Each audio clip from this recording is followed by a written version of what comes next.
Buenas noches, hermanos. Muy bien, estamos leyendo el libro de Jeremías.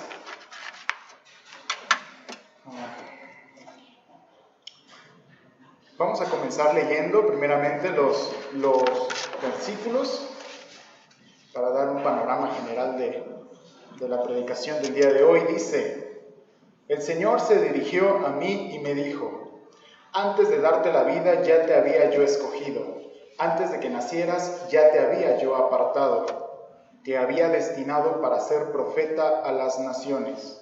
Yo contesté: ay Señor, soy un niño y no sé hablar. Pero el Señor me dijo: no digas que eres muy joven, tú irás a donde yo te mande y dirás lo que yo te ordene. No tengas miedo de nadie, pues yo estaré contigo para protegerte. Yo, el Señor, te doy mi palabra. Entonces el Señor extendió la mano, me tocó los labios y me dijo: yo pongo mis palabras en tus labios. Hoy te doy plena autoridad sobre reinos y naciones, para arrancar y derribar, para destruir y demoler, y también para construir y para plantar.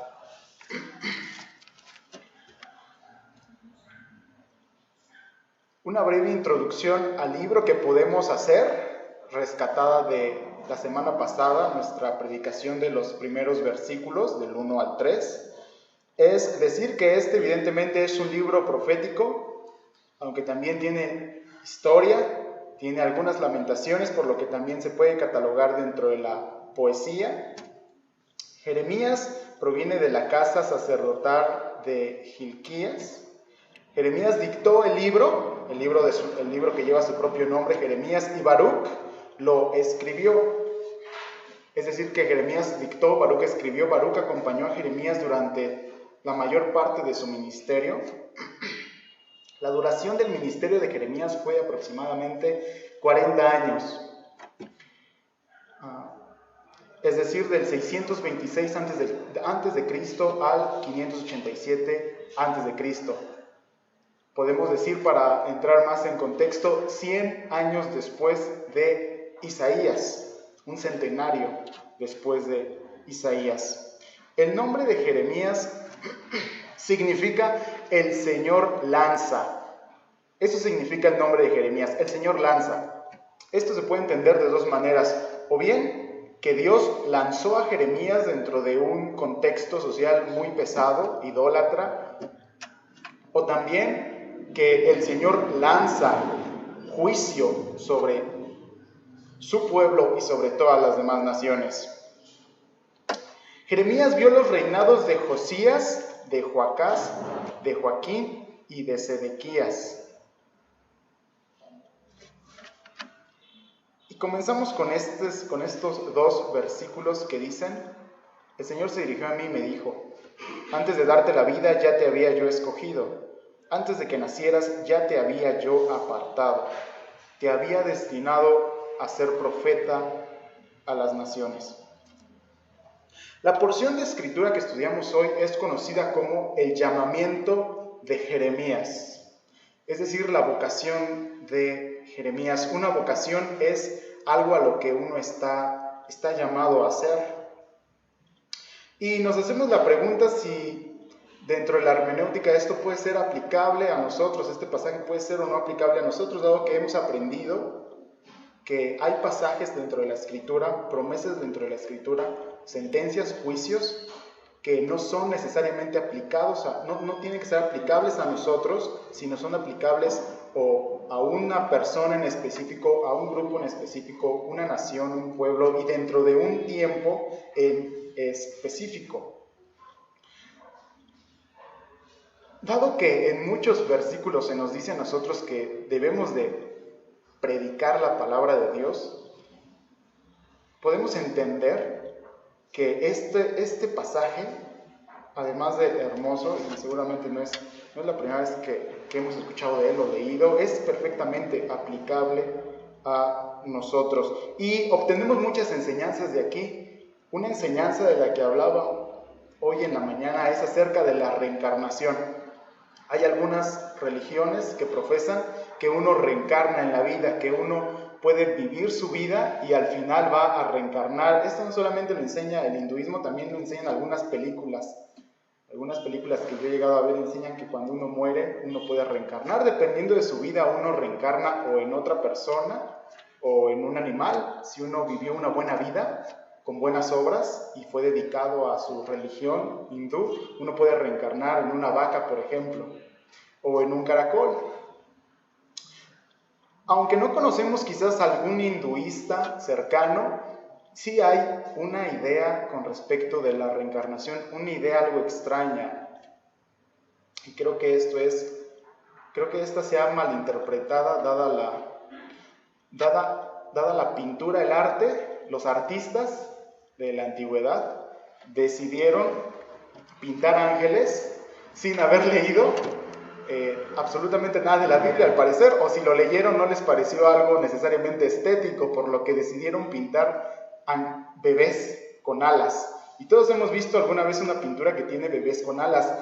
Cuando una persona que no ha leído la Biblia va a este tipo de lugares y ve una obra de arte así, un bebé alado, tiene uno de dos pensamientos o los dos. Uno, que cuando un bebé muere, chiquito, se convierte en un ángel de Dios. O la otra, que cuando una pareja está embarazada, Dios toma uno de esos angelitos y los manda. La Biblia nos dice que eso es totalmente mentira, que Dios creó a partir de la nada. Dios creó a partir de la nada. Él, antes de la creación, estaba en una perfecta comunión de amor consigo mismo. Como sabemos, Dios es un solo ser en tres personas, el Padre, el Hijo, el Espíritu Santo, y estos tres se amaban mutuamente. Y llegó un punto en el que, no por aburrición, no por orgullo, como nosotros llegamos a tener, ¿verdad? Ese orgullo, ese ego, sino en un deseo de compartir esa gloria, ese poder y ese amor, decidió crear a partir de la nada. Y Dios en su gran amor nos creó a todos nosotros. Y antes de la creación nos pensó. Y ya que nos pensó y tuvo un tiempo determinado en el que nosotros vamos a nacer, nos puso en el vientre de nuestra madre, bajo el sistema natural que Él empleó. Entonces es mentira que haya una reencarnación.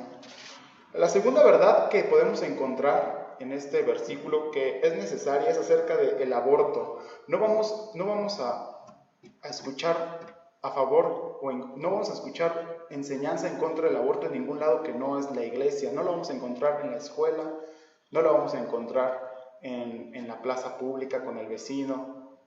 Se tiene que hablar aquí en la iglesia, y uno como cristiano que sabe que está hecho a la imagen y semejanza de Dios debe de ser en contra del aborto, debe de ser antiaborto, debe de decir y de creer que el aborto es cometer asesinato.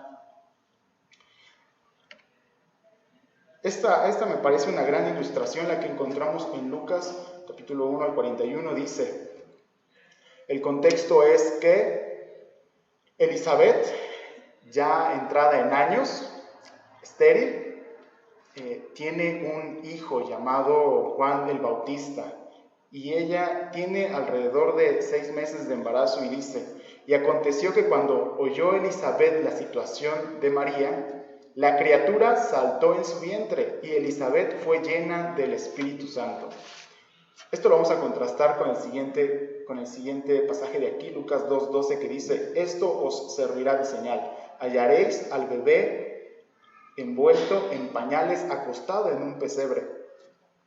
Sí, efectivamente hay dos contextos distintos, pero lo que quiero tomar de aquí es la palabra que usó el evangelista para denominar a la criatura dentro del vientre, para denominar a el bebé. Primeramente, decir y rescatar que fue un niño no nacido el que reconoce al Señor Jesucristo.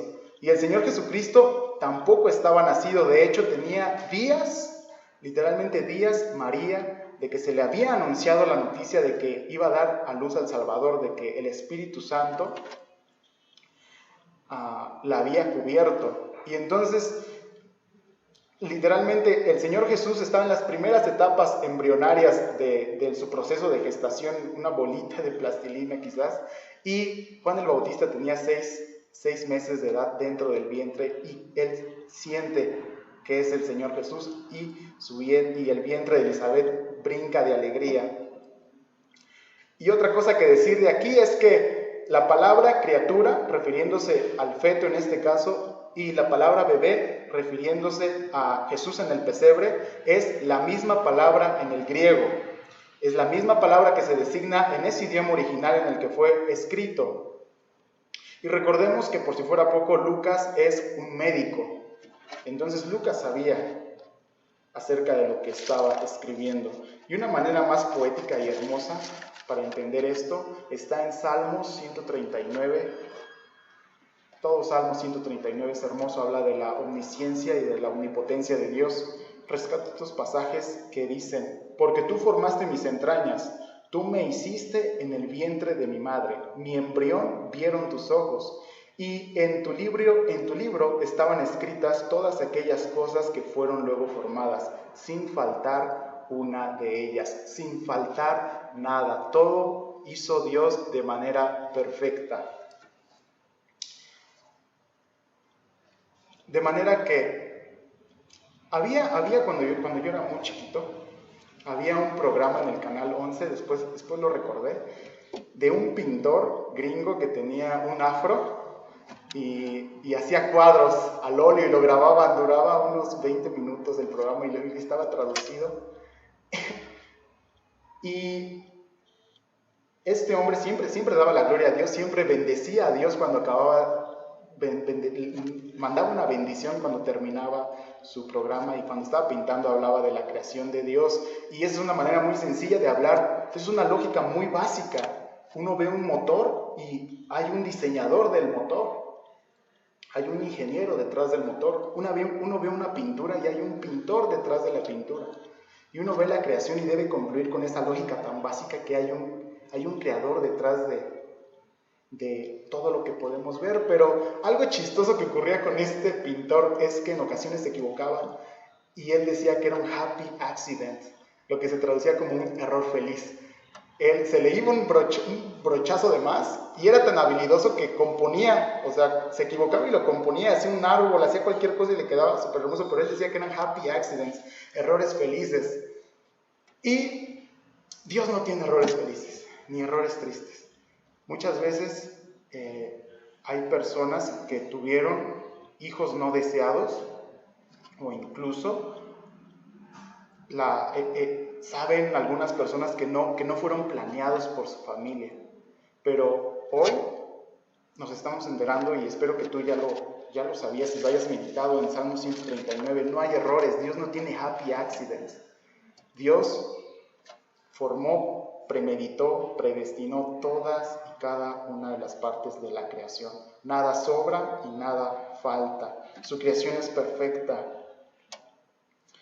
El argumento médico actual de la ciencia nos dice que el esperma tiene un ADN único y diferente en el planeta, y que el óvulo tiene un ADN único e irrepetible. Y cuando ambos se juntan, nace un ADN totalmente diferente, un ADN que jamás ha visto la historia.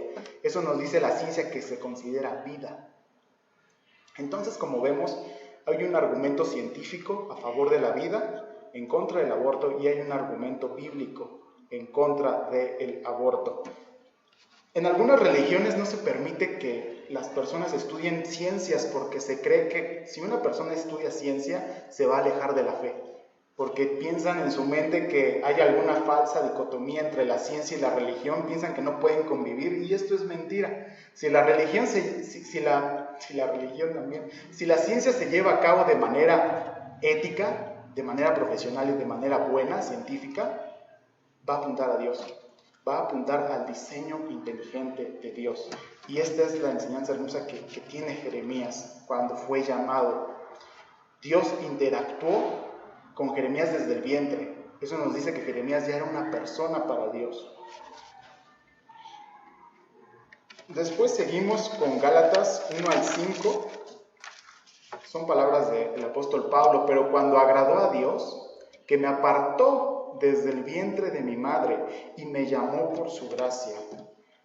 Vean el paralelismo con Jeremías 1:5, que dice, ya te había yo apartado, te había destinado a ser profeta a las naciones. Observamos aquí entonces que Dios aparta, que Dios todo lo premeditó, que a Dios no se le escapó nada. Dios no tiene un plan B acerca de su creación. Dios no puede hacer, hay cosas que Dios no puede hacer, como por ejemplo aprender algo, porque Dios lo sabe todo. Y Dios hizo todo. Y entonces Dios apartó al apóstol Pablo y apartó a Jeremías. Y lo que nos está tratando de decir este versículo en nuestra aplicación es que Dios también nos apartó a nosotros. Dios nos planeó en su mente, sabía la edad que tendríamos, nuestra complexión y cómo llegaríamos a conocer el Evangelio. Profeta. Somos llamados a ser profetas. La palabra profeta significa uno que ha sido llamado, en este caso uno que ha sido llamado para hablar en nombre de Dios. Todos fuimos a ser llamados profetas. En el Antiguo Testamento se entendía por profeta a alguien que tenía una visión acerca del futuro, alguien que recibía una voz audible directamente en su oído acerca de lo que Dios le decía. Después Dios se dejó de revelar, tuvo su máxima revelación en Jesucristo y se cerró la Biblia. Y Dios ya no nos habla más de esa manera. Dios ya nos dejó todo lo que tenemos que profetizar dentro de la palabra escrita. Y nos dice Primera de Corintios 4:3 que quien profetiza, dice exactamente, pero el que profetiza habla a los hombres para edificación, para exhortación y para consolación. De manera que nosotros cada vez que exhortamos, cada vez que edificamos o damos consuelo con la palabra de Dios, estamos profetizando. Eso es la profecía, y este énfasis sobre la profecía radica el resto de nuestro pasaje. Vean lo que dice el versículo 6 y 7. Yo contesté, ay Señor, son palabras de Jeremías, ay Señor, yo soy un niño y no sé hablar. Pero el Señor me dijo, no digas que eres muy joven, tú irás a donde yo te mande y dirás lo que yo te ordeno. Jeremías pone dos pretextos. Uno, que él es muy joven. Cuando Jeremías fue llamado cuando Jeremías recibe esta revelación, él tenía entre 20 y 25 años. De manera que él no es en absoluto un niño chiquito, ya tiene una plena conciencia desarrollada. Entonces lo que se refiere a la palabra joven o lo que se refiere a la palabra niño es a inexperiencia. Se refiere a que Jeremías no tenía experiencia, que era tímido. Y después también dice que no sabe hablar, es decir, él pone dos pretextos que Dios ya había escuchado con anterioridad. Por un lado, Salomón dijo lo mismo, dijo que él era muy joven. Un tipo de pretexto para no servir a Dios es que soy muy joven. Y otro, no sé hablar. Pero al final los tres sirvieron a Dios. A Salomón se le dijo, porque pediste sabiduría y riquezas te van a ser dadas, y sí, vas a servirme. Y a Moisés se le dijo, aunque tú no sepas hablar, para eso he llamado a tu hermano Aarón. De manera que no hay pretexto para no servir a Dios. Dios es un caballero con respecto de la verdad de la salvación. La verdad de la salvación, cuando nosotros nos comparten el Evangelio, nosotros somos libres de aceptarlo o de no aceptarlo. Dios no nos va a hacer una llave, la manita de puerco, para que nosotros aceptemos eso. Dios deja un regalo en nuestra puerta y depende de nosotros si lo queremos abrazar en nuestro corazón o lo queremos rechazar. Pero si nosotros decidimos tomar el regalo de la salvación, entonces Dios nos ama tanto que en ese momento Él tiene un compromiso con nosotros. El compromiso es de perfeccionarnos, de hacernos a la imagen del varón perfecto Jesucristo. Y Dios para eso tiene muchas tácticas, maneras. Una de ellas es el servicio. Entonces Dios nos va a poner a servir. Y no hay alternativa. No podemos decir que no. Dios no acepta un no por respuesta. Lo vemos con Jeremías, lo vemos con Salomón y lo vemos con Moisés. Un ejemplo bien claro es el profeta Jonás. El profeta Jonás se le dijo que tenía que ir a Nínive a dar un mensaje. Y Jonás dijo que no iba a ir allá. Y Nínive estaba por allá y Jonás fue exactamente del lado contrario, desacatando a Dios. De manera que en el proceso un gran pez comió a Jonás y lo dejó en Nínive, a donde Dios le había ordenado que tenía que ir a predicar. Entonces, si ser joven o viejo no te descalifica para servir a Dios, mucho menos el predicar la palabra. 1 Timoteo 4:12 dice: ninguno tenga en poco tu juventud, sino sé ejemplo de los creyentes en palabra, conducta, amor, espíritu, fe y pureza. Ninguno tenga en poco tu juventud. Y Timoteo, a quien va dirigida esta carta, no era un hombre jovencito, era una persona igual más de 25 años, casado probablemente. Entonces la inexperiencia, el no saber hablar, el no saber muchas cosas acerca de la Biblia, no te impiden para predicar el mensaje que tú ya entendiste, que es acerca del Evangelio y del plan de salvación de Dios. Y luego, el versículo 8, no tengas miedo de nadie, pues yo estaré contigo para protegerte. Yo, el Señor, te doy mi palabra. Hoy gran parte de nuestras alabanzas musicales han hablado acerca del temor, de no temer a nadie. Isaías 35:4 dice: sean fuertes, no temas, su Dios vendrá a salvarlos.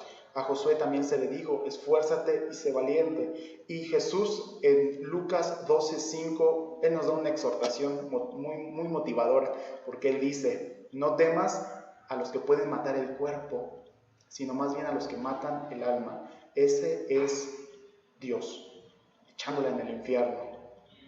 De manera que Dios es el peor enemigo que la gente puede tener. De manera que no hay nadie en cuestión de saber castigar, en cuestión de hacer justicia, mayor que Dios. No hay nadie más temible mayor que Dios. Él está de nuestro lado. Y quien tiene a Dios, aunque vaya contra el mundo, tú y Dios son mayoría. No hay nadie más temible que Dios. Sobre esto último, no teman a Dios de quien mata el cuerpo.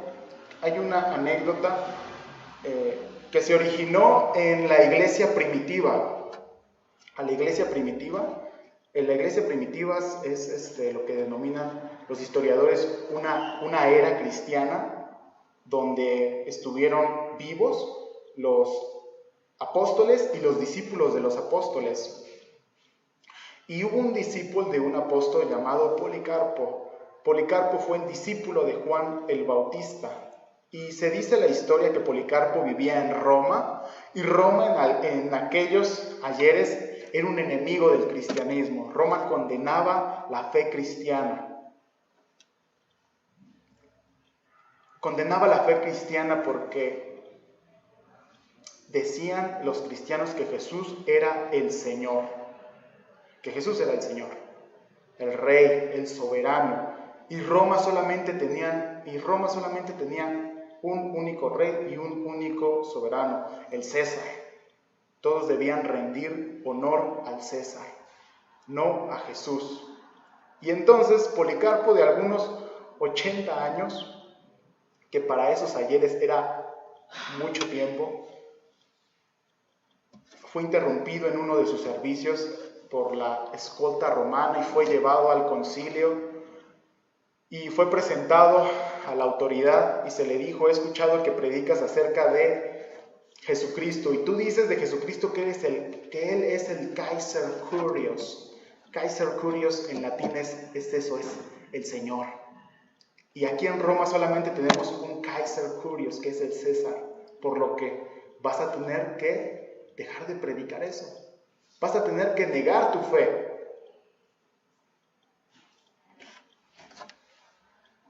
A lo que Policarpo dijo que no, firmemente.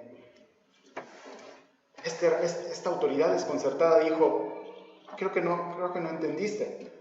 Tu vida está en mis manos. Si no niegas que Jesús es el Señor y que el César es el Señor, te vamos a matar.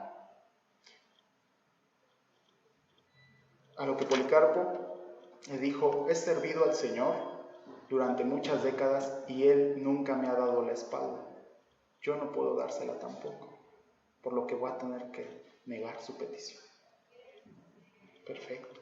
Prendieron el fuego, pusieron a Policarpo y ardió en llamas. La historia dice que el fuego no consumió Policarpo, sino que fue un hombre que le clavó una estaca en el corazón y dicen que tanta sangre salió de su corazón que apagó el fuego y Policarpo murió.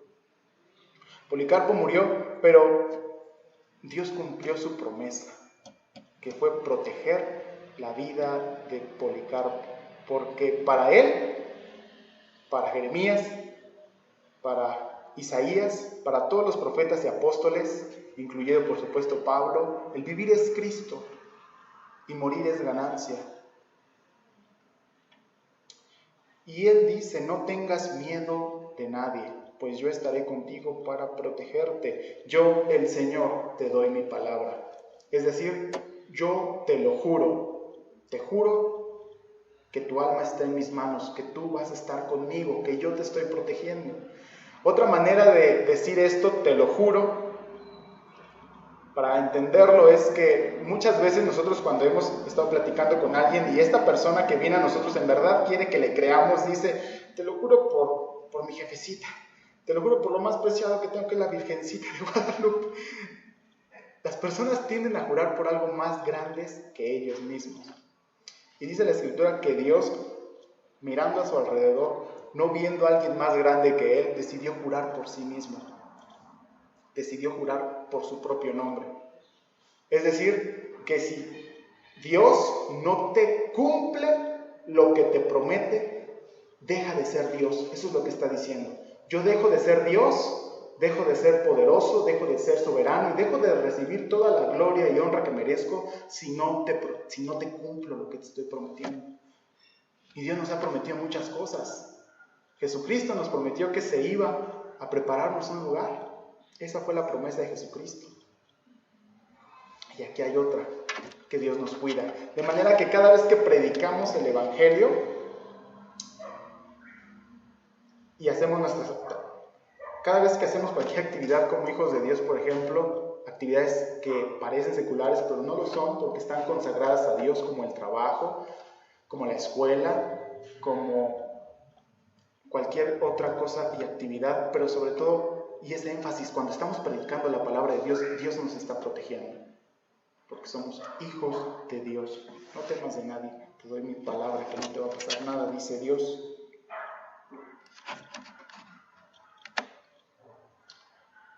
Y versículo 9 y 10 dice: entonces el Señor extendió la mano, me tocó los labios y me dijo: yo pongo mis palabras en tus labios y te doy plena autoridad sobre reinos y naciones para arrancar y derribar, para destruir y demoler y también para construir y para plantar.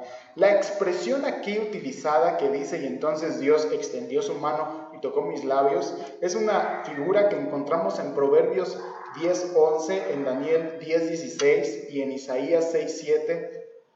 Y con esta expresión Dios nos está diciendo que quita la culpa y que esta palabra que nos está poniendo santifica a la persona. Y no solamente la santifica, sino que le da autoridad.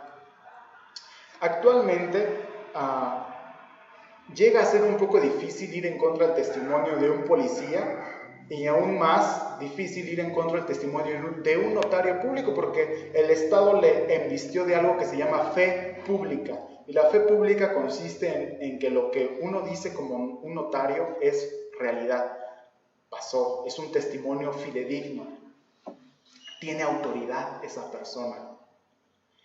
Y nosotros, dice la Escritura, cada vez que utilizamos la palabra, tenemos esa autoridad cada vez que la estamos enseñando, cada vez que estamos exhortando, edificando, dando consuelo, tenemos esa autoridad, no por nuestra propia fuerza, ni por nuestra propia carne, ni habilidad, ni talento, sino por Dios, por el Espíritu Santo que Dios puso en nosotros.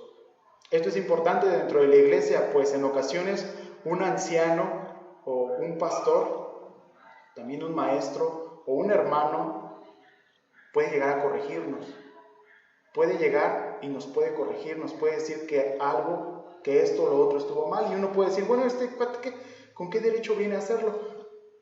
Con la autoridad que le da la palabra de Dios. Es por eso importante respetar eso, porque la palabra de Dios da autoridad. Y vamos a estos últimos párrafos sobre reinos y sobre naciones. El ministerio de Jeremías se extendió no solamente a su pueblo, sino a todas las demás naciones. Nosotros también hemos sido llamados a ser profetas a las naciones. Ya dijimos, profetizar es hablar la palabra de Dios, y debemos de hacer, cuando Dios pone su palabra en nuestra boca, debemos de ser fieles a lo que Dios nos dice.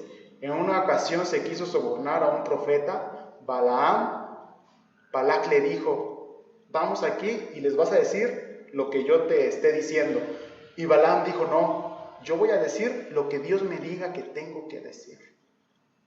Uno debe de ser fiel a la palabra de Dios, no debe de cambiarle ni una jota ni una tilde, uno debe de predicar todo el evangelio completo, el plan de salvación completo, uno debe de ser un siervo fiel. Debemos de predicar la santidad de Dios, el pecado del hombre, la cruz de Jesucristo y todo ese plan que me tardé en desarrollar bastante tiempo, de que Jesucristo fue perfecto y nosotros no lo fuimos, de que necesitábamos un rescate por nuestro pecado, y que Jesucristo vino, vivió una vida que ni tú ni yo pudimos haber vivido y murió en la cruz.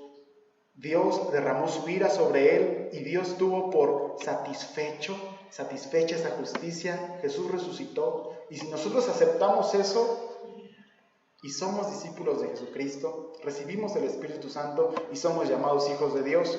Pero a veces cuando decimos esto a las personas olvidamos algo último, importante, que es ¿qué pasa si no aceptamos este regalo? ¿Qué pasa si no aceptamos al Señor Jesucristo? Y es el infierno. Y muchas veces nosotros tenemos miedo de predicar acerca del infierno, siendo que Jesucristo, la figura, personaje bíblico más amoroso, Dios Jesucristo, es el que más habla acerca de esta doctrina. Jesucristo es la persona que más habla acerca de la doctrina del infierno. Jesucristo mismo dice también que no debemos cambiar nada a la palabra de Dios. Entonces es importante que, al igual que Jeremías lo hizo, aunque lo quebrantó y lo hizo llorar, nosotros también digamos esta verdad. Toda la verdad de Dios es importante. Y Jeremías predica esto, que es: te doy plena autoridad sobre reinos y naciones para arrancar y derribar, destruir y demoler, también para construir y para plantar. Jeremías 18 dice, en un momento puedo hablar de arrancar y derribar, destruir a una nación o a un reino, pero si la nación de la cual hable se arrepiente de su maldad, también yo me arrepentiré del castigo que había pensado infligirles. En otro momento puedo hablar de construir y de plantar. Esto significa, en la vida de Jeremías, que Jeremías, su ministerio fue de sentencias. El ministerio de Jeremías también iba a ser de restauración, pero fue mayormente de sentencias. Esa fue la misión de Jeremías.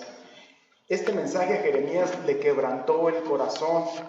De hecho, en más de una ocasión, Dios le dijo, Jeremías denunció la idolatría de su pueblo. Jeremías denunció los sacrificios de niños a dioses ajenos que hacía su pueblo. Y aún así Jeremías rogaba y suplicaba con lágrimas en los ojos que Dios los perdonara. E incluso lo siguió haciendo cuando Dios le dijo que no lo hiciera más. Qué importante es nosotros procurar con lágrimas también la salvación de nuestras autoridades, de nuestro país. Nuestro país que está tan inmiscuido en la idolatría, en el ateísmo y otras ideas cada día más raras. Qué importante es que oremos a Dios por nuestras naciones. Jeremías